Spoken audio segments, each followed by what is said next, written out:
What if the person offering you a ride home on Halloween night wasn't there to help you? What if the friendly stranger handing out candy had plans far more sinister than tricks or treats? These are true stories from people who survived Halloween nights they'll never forget. Stay with me, because what you're about to hear will change how you see this holiday forever. My name is Roger and this happened to me on Halloween night 3 years ago. I'm 29 and work a boring office job, but it's good pay. When this happened, I was getting stuck with all the beginner stuff, the shifts nobody wanted. So when Halloween, my favorite holiday, rolled around, I was actually quite excited. It was never easy being the new guy at work, so I was wanting to enjoy a night of seeing kids be kids and chilling out at home watching movies. At the time, I was living alone in a small house on the outskirts of town with my girlfriend, but she was out of town with her parents. It wasn't isolated exactly. I had neighbors, but the street got really quiet once the trick-or-treating hours ended. The families in the area usually shut their lights off around 9 p.m. Since I didn't have kids, I just handed out candy until the crowd died down. That year, Halloween fell on a Saturday, and I remember it was chilly but clear out. By 10:30, I was lounging on my couch, half watching a horror movie while picking through a bowl of leftover candy. I hadn't seen anyone in about an hour. So when I heard a faint knock at my side door, I assumed it was stragglers. But when I opened the door, no one was there, just the empty driveway and the faint rustling of leaves. I brushed it off. Kids play pranks all the time on Halloween. I headed back to my living room to finish watching The Conjuring 2. 15 minutes later, I heard the same sound again, only this time it was coming from the back door, the one that led to the small deck.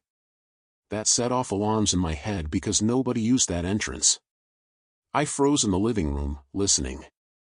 The TV was off now, and I could hear it clearly, the metal rattle of the back door knob being tested slowly and cautiously.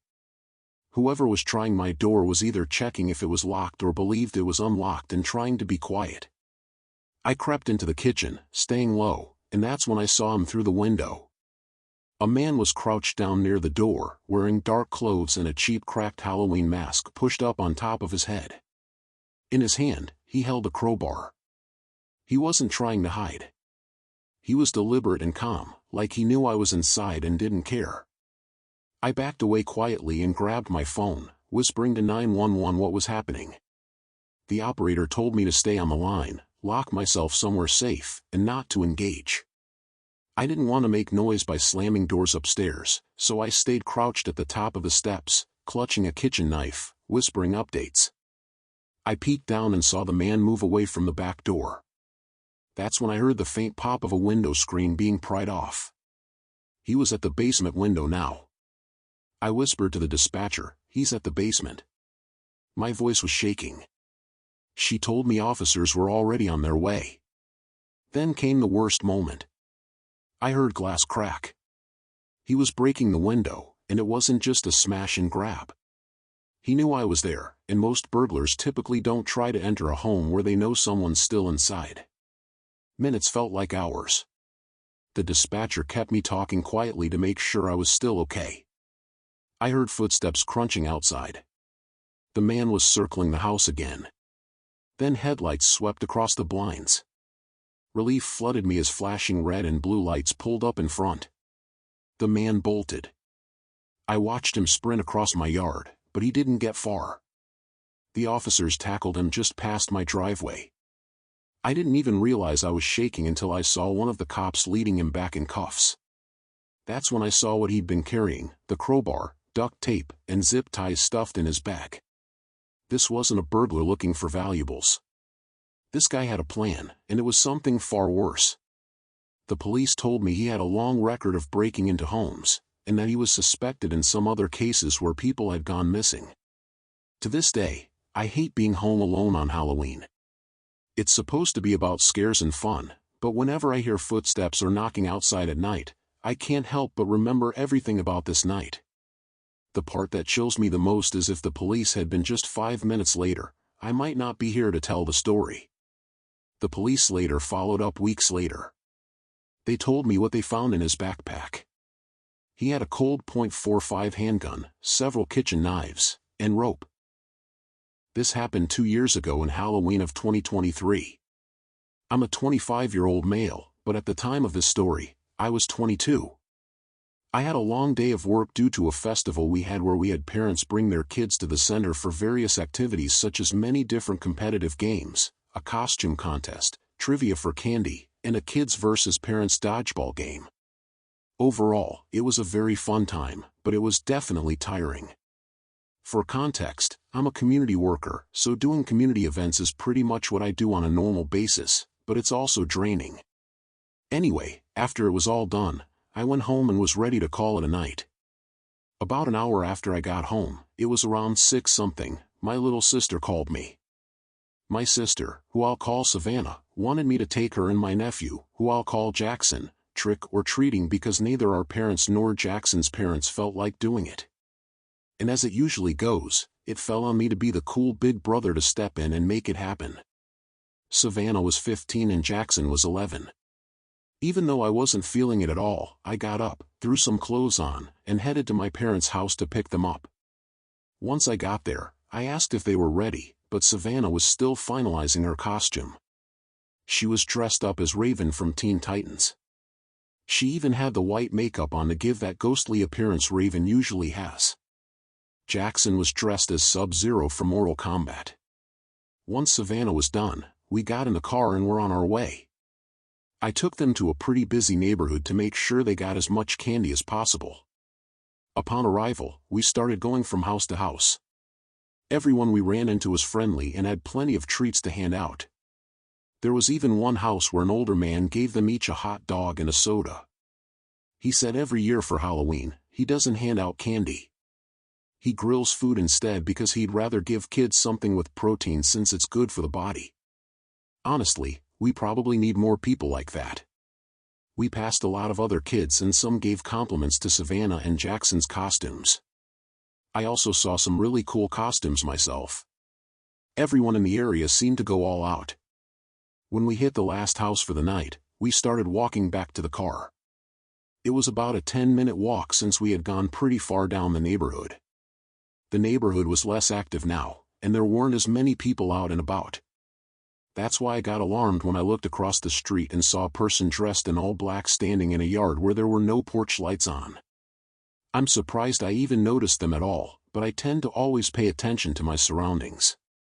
When I looked closer, it seemed like the person was wearing a hooded cloak with an all-black outfit and a mask because I couldn't see their face at all. I honestly couldn't tell if it was a man or a woman. Whoever it was, they appeared to be looking at us. I told Savannah and Jackson to stay close to me and said, "There's a suspicious person across the yard. Look, but don't stare." I said that so they could see who I was talking about without encouraging the person to approach or follow us. Jackson laughed and thought it was just someone trying to scare people walking by. Savannah, though, looked noticeably worried. Now, just to add some context, I was carrying a backpack with a Glock inside, and Savannah knew this. So when I told them to stay close, she probably realized I was being serious.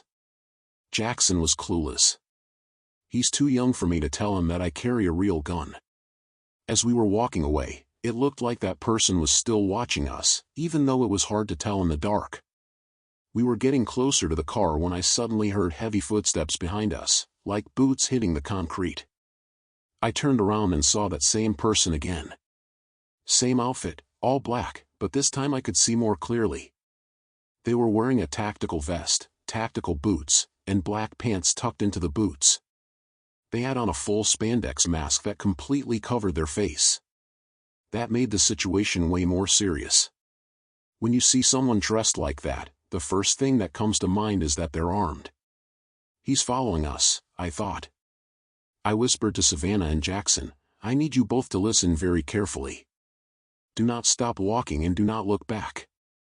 The person I mentioned earlier is following us. They're behind us right now. The last thing we want is to alarm them or set them off, so just keep your composure and keep walking." I mainly looked at Jackson when saying this because he's younger and might not fully understand how serious this was. Savannah understood completely. We kept walking and did occasional glances behind us. The person stayed the same distance away, but was still following. When we got to the car, they were still coming our way. That's when I decided to make a bold move. I pulled out my Glock and pointed it at the person. I asked why they were following us. The person raised their hands as if they didn't expect me to do that, then slowly removed their mask. It was a woman, and she looked to be in her 30s. She took her mask off, but didn't answer my question. She just stared at me blankly. I asked again, still pointing the gun. "Why are you following us?"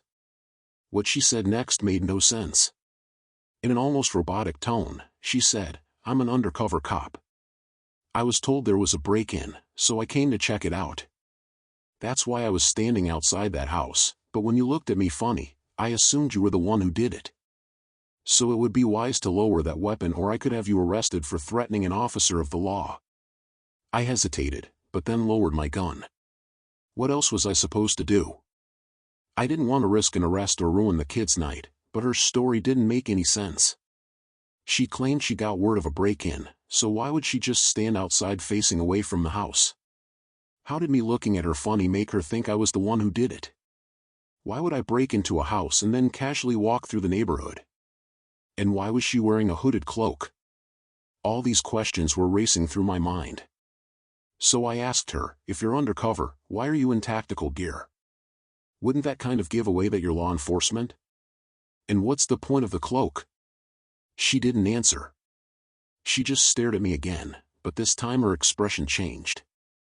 There was something malicious in her eyes, like she was irritated that I didn't believe her and was deciding what to do next. Jackson and Savannah stayed completely quiet through all of this.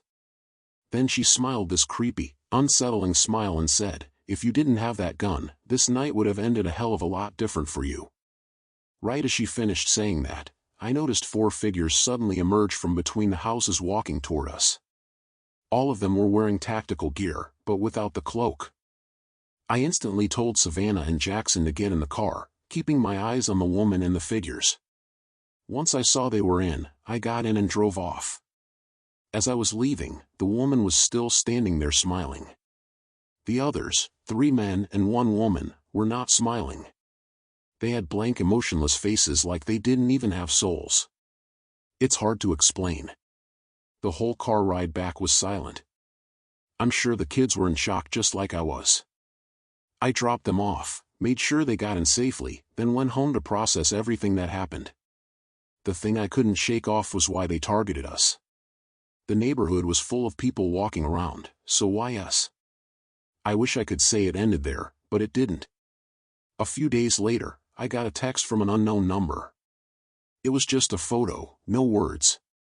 The picture was of my car taken in the parking lot of my apartment complex. I contacted the police and told them everything that happened on Halloween night.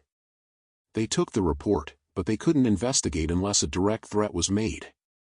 Typical. Out of curiosity and maybe stupidity, I went back to that same house where I first saw that woman. I knocked on the door and a man in his 40s answered. I asked if they'd experienced a break-in on Halloween night. He looked confused and said no. He said he went to bed early because he had work the next morning and didn't notice anything strange. I told him what I saw and he had no idea what I was talking about. I thanked him for his time and left. At that point, I already knew the undercover cop story was fake, but I wanted to do my own little investigation just to make sense of it. Whoever that woman and those people were somehow knew my phone number and where I lived. It makes me wonder, was that not a random encounter after all? Were they watching me for a while? Were they planning something that night and my being armed threw them off? All those thoughts messed me up and made me feel paranoid for a long time. I had to go to therapy and install a Ring camera at my front door just to feel safe again. In case you're wondering, I haven't been contacted by any unknown numbers since. Nothing else has happened since that picture. 2 years later, I still think back on that night.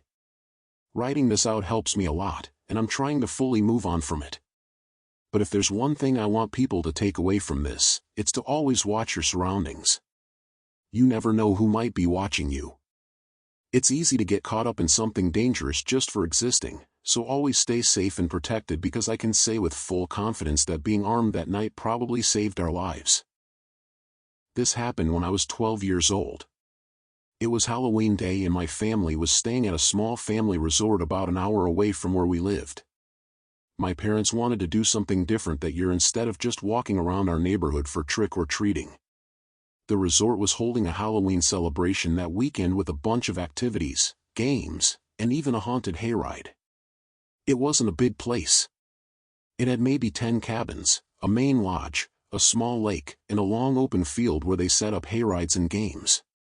It was surrounded by woods on all sides. During the day, it looked normal, even kind of peaceful. But once it got dark, the woods looked black and creepy, and the resort felt a little too quiet. We checked in early that afternoon. I remember walking into the cabin and feeling excited because I could smell campfire smoke and candy apples in the air. Kids were running around in costumes even though it wasn't dark yet. My parents said the hayride was starting around 7 and there'd be games before that, so I went off to play while they unpacked. They had booths where you could toss rings over bottles for candy, a costume contest, and even a pumpkin carving area. Everything was decorated with orange lights and fake spider webs. I met another kid around my age there. His name was Ryan. He was wearing a skeleton costume and said he and his parents were staying in the next cabin over from ours. We played a few games together and got a good amount of candy. As it got closer to 7, we saw a crowd of families walking over to the hayride area. The tractor pulling the wagon was parked near a big barn and they had hay bales lined up inside for people to sit on. There were maybe 20 of us who got on.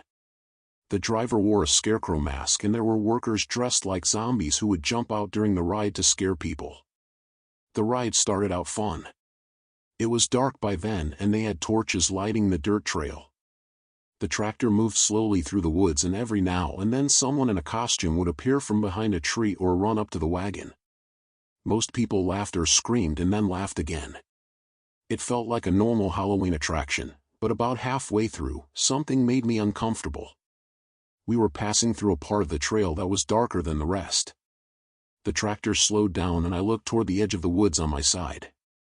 That's when I saw a man standing just outside the torchlight. He wasn't part of the hayride cast. I could tell that right away. He wasn't wearing a costume that fit the theme. From what I remember, he had a black jacket, jeans, and a baseball cap pulled low over his face. He was just standing there, not moving, with his hands in his pockets. At first, I thought maybe he was one of the workers taking a break, but he wasn't doing anything. He was only watching. At one point, I made eye contact with him, or at least I think I did. Even though his face was shadowed, I could feel his eyes locked on me. I turned to look at the people around me to see if anyone else noticed, but no one seemed to. When I looked back, he was still there in the exact same position. I tried to ignore it for the rest of the ride, but I kept thinking about him. When the hayride ended and everyone got off, I looked back one more time toward the woods. He was gone. I didn't mention it to anyone right then. I figured maybe I imagined it or overreacted. We went back to the lodge where they had more games and food. My parents sat by a bonfire while Ryan and I went around collecting candy. Everything seemed normal again. About an hour later, I saw him again.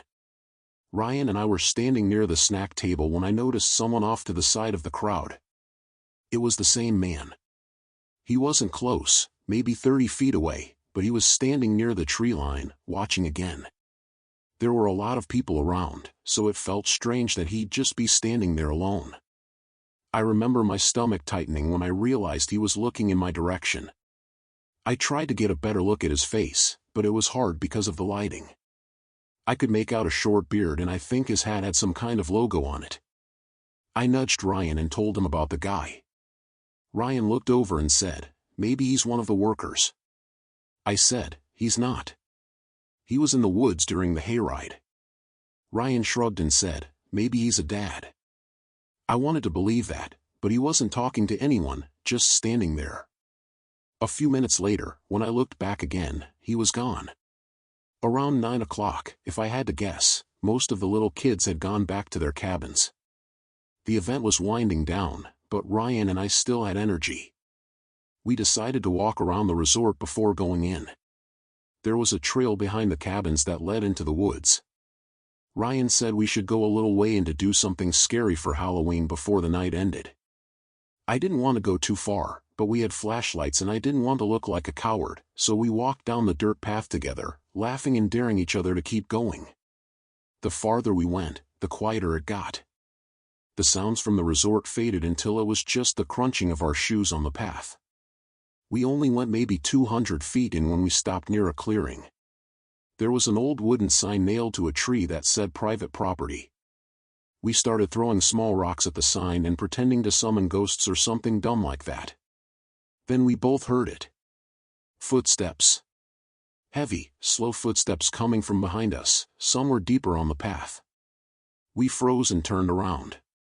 Ryan whispered, "Probably another kid." But it didn't sound like a kid. Whoever it was walked with weight, like an adult. I shined my flashlight down the path. The light only went so far, and I couldn't see anyone yet. Then the footsteps stopped. For a few seconds, it was completely silent. Then a voice spoke. It said, "Hey there, boys." It was a man's voice, calm but somehow intimidating. Ryan looked at me and I think he realized the same thing I did. It was the man from the hayride. He stepped into the light just enough for us to see part of him. Same black jacket and hat. "What are you two doing out here?" he asked. "You like candy?" Neither of us said anything. He pulled something out of his pocket and held it up. I could see the orange wrapper. It was a Reese's cup. "I got a bunch more of these in my cabin," he said. "Come on, I'll give you some." Ryan took a step back. I remember his face going pale. The man took a few steps closer and then said, "You don't have to be scared.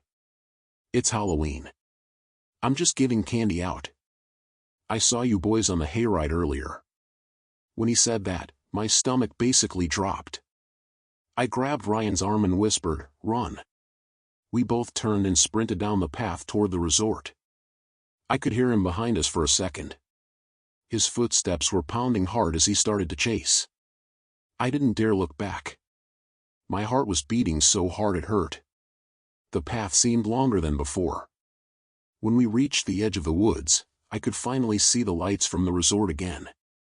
I yelled for help as we ran out of the trees and back toward the crowd near the bonfire. A few adults turned toward us, startled. We didn't stop until we got right up to the people. I turned around expecting to see the man behind us, but he wasn't there. The path was empty. My parents came over right away asking what happened. I told them everything about the man watching me on the hayride, seeing him near the trees, and then following us into the woods. Ryan confirmed it all. My dad and another man grabbed flashlights and went to check the path, but they didn't find anyone. A few workers searched too, but he was gone. The resort staff called the local police to report what happened. They arrived about 30 minutes later and took statements from me, Ryan, and our parents. They said they'd check the area and notify nearby cabins to keep an eye out. That night, my parents didn't let me out of their sight. We stayed in the cabin with the door locked. I couldn't fall asleep for hours. Every noise outside made me jump. The next morning, the police came back and told us they searched the property but didn't find anyone matching the description. No vehicles had been reported missing, and no one fitting that man's description had checked in. They thought maybe it was a trespasser from outside the resort. We left later that day.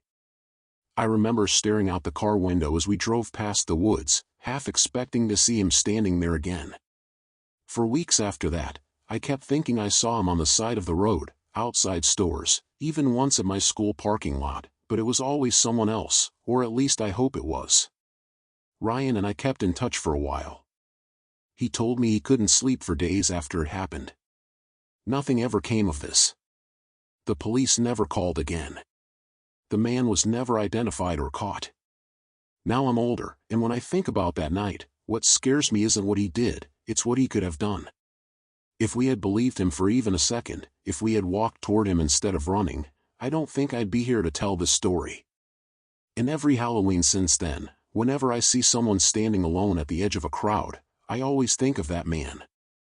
Sometimes people who look like they're part of the fun are watching for a different reason.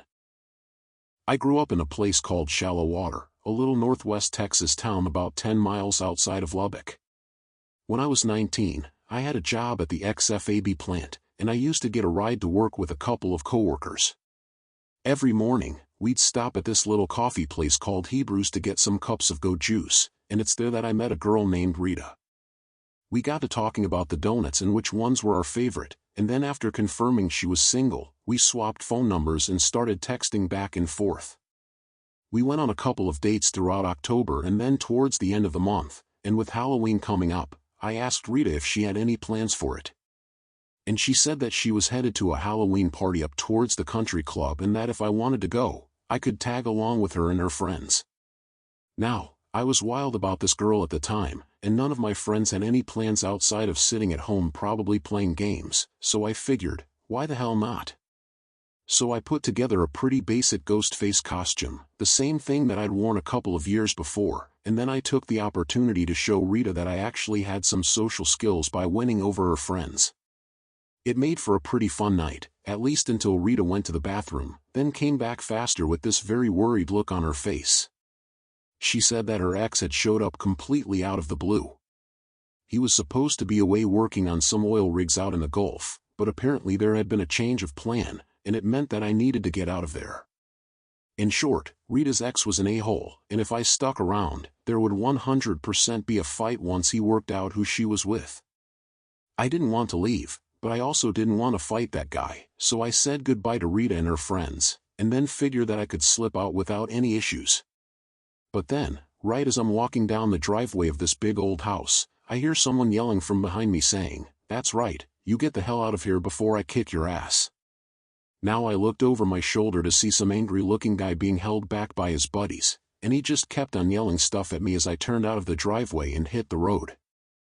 I intended on walking back to Shallow Water, which would take a couple of hours, but I didn't mind. I was too obsessed to care about walking all that way, and thoughts of Rita kept me warm before my phone suddenly buzzed in my pocket. It was Rita, and she said that her ex was furious. After starting another fight, he and his buddies had been kicked out of the party. They were mad as hell and they intended on catching up with me so they could give me that little beating. Now I had this gut feeling of awe, and as I realized that they were driving and I was on foot, it was only a matter of time before they caught up with me. I lost my ghost face mask at the party, but I was still wearing that raggedy kind of black gown thing as I started jogging down the side of the highway. It seems kind of dumb looking back on it, but at the time I couldn't think of anything else that would help. I needed to get home, or at least get out of the area so I could make it harder for Rita's ex and his boys to find me. And so there I am, jogging along the side of the highway in my Halloween costume, and every so often I'm looking over my shoulder at approaching cars thinking, please do not be Rita's ex. And they all keep passing me one by one until one of them slows down right alongside me, and I think, this is it. I turned to look at the car, expecting to see a car full of jerks ready to kick the crap out of me, but it was a lone woman who rolled down her passenger side window and called out to me, asking if I needed a ride. She looked like your typical soccer mom in her SUV and purple sweater, and followed up by saying that she figured if I was running alongside the road that I most likely needed a ride someplace. And I told her that she was a godsend, that I'd never needed a ride so much in my entire life, and then after making sure that she was headed my way, I hopped in the passenger seat and we took off down the road. Now she introduced herself as Deborah and asked why I'd been running down the side of the road in the first place. I didn't know what else to tell her, so I just told her the truth. I told her all about Rita, how her ex had shown up at the Halloween party that we were at, and how I was running because she texted me saying he was out to kick my butt. I also tied that into why I was so grateful that she stopped for me, at which point Deborah laughed and told me it was no problem. But she did say that's what I got for dipping my toes into the dating pool. Now I could not have agreed more, but I didn't agree when she said that I should be finding a nice girl to settle down with. I mean, I agreed with the nice girl part, but settle down and get married at 19, that kind of sounded like a nightmare. Now I only politely disagreed, and she laughed again like she knew I would, and then we just kept on driving while talking about this and that. We'd already established that I was headed over to Shallow Water, and Deborah had said that she was going the same way, so when she turned off the highway and started heading straight east, I figured that there had been some confusion at first, so I reminded her of where I was headed. She said that she hadn't forgotten, she just had to make a stop at a friend's place on the way back. Since she was giving me a ride out of the kindness of her heart, I wasn't about to complain about the pit stop, so I just kept on with the small talk as we drove down this very dark dirt road. But when she suddenly stopped the car, the mood shifted completely. I asked Deborah why she suddenly stopped, but she didn't reply. She just reached into the compartment of her door. Then the next thing I knew, I had a gun pointed at me. I just froze up at first, partially in fear, partially in complete disbelief. Deborah then tossed a small sack at me, one made of black cloth, and she told me to put it over my head. I thought it was a joke, just a really bad joke, so I told her, this has to be a joke. But Deborah wasn't joking, not at all, and she said that I could either put the bag over my head or she'd shoot me in the head, call 911, and tell the cops I tried to violate her. Again, I was just stunned. It was a waking nightmare that had come out of nowhere, so I just couldn't find the words till she says, "Are you deaf? Put the bag over your head before I shoot you dead." I asked where she was going to take me and what she was going to do with me, but more as an act of defiance if anything. I knew she wasn't going to tell me. It was all just a way of delaying the inevitable.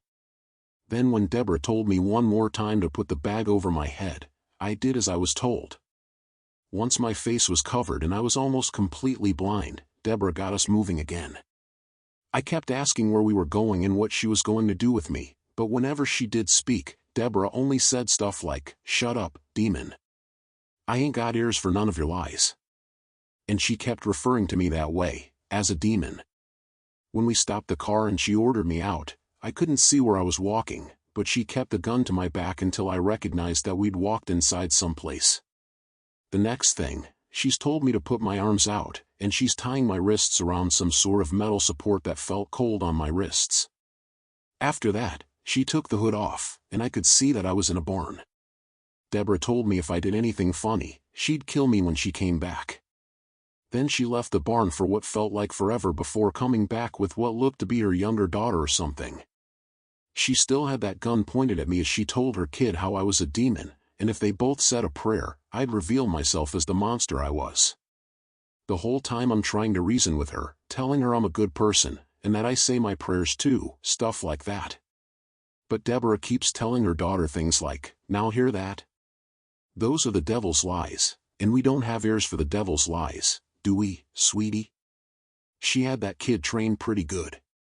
She barely even looked at me, just kept her eyes on her mama, nodding yes or no whenever she asked the question like, "And you know what we do with demons, don't you, sweetie?" "That's right, we destroy them."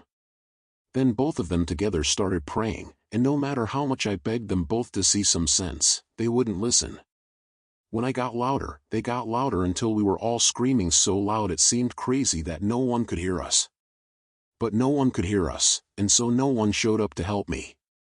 And when I was done screaming and Deborah was done praying, she told her daughter to look at me and see the demon that's been revealed. That kid saved my life because she took one look at me crying and begging for my life in sobs and said, "I don't see a demon, Mommy." Now Deborah responds, "Of course you do, sweetie. Look harder." But her kid just shook her head and repeated herself. And I'll never forget the look on that woman's face when she gave me a kind of second look, or like she looked at me for the first time all over again. She looked like she was studying me, and then she looked very surprised, and then finally she looked very sad. She turned to her kid and said something along the lines of, "Mommy made a mistake." And I joined in. Yes, a mistake, as if that's all that happened. Everyone makes mistakes. Please let me go. Please let me go. But again, Deborah didn't seem to listen. Her little girl's eyes were fixed on me, all wide and afraid, but glassy, like she was right on the verge of tears. But Deborah didn't look, not at first. She just kept saying how sorry she was before offering to take her back inside. I had to wait another God knows how long before Deborah showed up again, still holding that gun and with a black bag in her hand again. I felt this deep feeling of relief seeing the bag because I knew that it meant that she was going to drive me someplace again or maybe walk me someplace. Either way, she wasn't going to shoot me, but that didn't mean that she didn't threaten to. She gave me some big speech about how she was doing God's work out there and how sometimes she made mistakes in identifying demons or devil worshippers. She was very sorry that she put me through all that, but she also couldn't leave me alone unless I promised not to tell anyone about what she'd done. Right there, with either the gun or the black bag on offer, I'd have said just about anything she asked me to. So I promised her, I promised to God that I'd never breathe a word of what happened that night to another living soul. And then Deborah put the bag back on my head, untied my hands, and then directed me back towards her car. And the next time she took the bag off my head, we were on a dark stretch of highway that I couldn't identify. Deborah said it was roughly where she'd picked me up, and as much as I couldn't be sure, I was too relieved to be out of that barn and out of her car to give a damn where I was exactly. And before she drove off, she actually said, "God bless you," and explained how God would reward me in heaven if I kept my mouth shut. Well, I didn't keep my mouth shut. And after I walked all the way back to shallow water, I called the county sheriff and filed a report. I knew it wouldn't be an open and shut case obviously, but the cops got back to me and the prognosis was probably worse than I thought. Without any witnesses or anything like that, any kind of legal proceeding would be a sore case if he said, she said. Deborah's version of events were obviously entirely different from mine, but it wasn't just that they were different, they varied wildly. She said that she did the Christian thing of giving me a ride home and I tried to take advantage after stopping at her home so she could give me a bite to eat. She said that I was drunk, which admittedly I was, and the fact that I'd been partying beforehand would look real bad if it was just put in front of a judge. And then on the off chance that they did manage to pin a charge on her, it might not be anything big like kidnapping, because if she convinced the court that she was in fear for her life, they might not even convict her for reckless endangerment and she might just walk. And in the end, the best advice the cops would give me was don't get in cars with any more strangers, and to save myself the stress, I just chose not to press charges. Needless to say, I had one hell of a story to tell Rita, and she thought that it was crazy not to press charges. At least until I explained how it might potentially have my name dragged through the mud. If I tried to get Deborah locked up, which wasn't even her real name by the way, she could make the counter-claim that I was just some drunk pervert who tried attacking her after she showed me kindness. Sometimes I regret it, especially when I think about her doing the same thing to other people, because I get a sick feeling in my stomach that some people didn't get to walk away.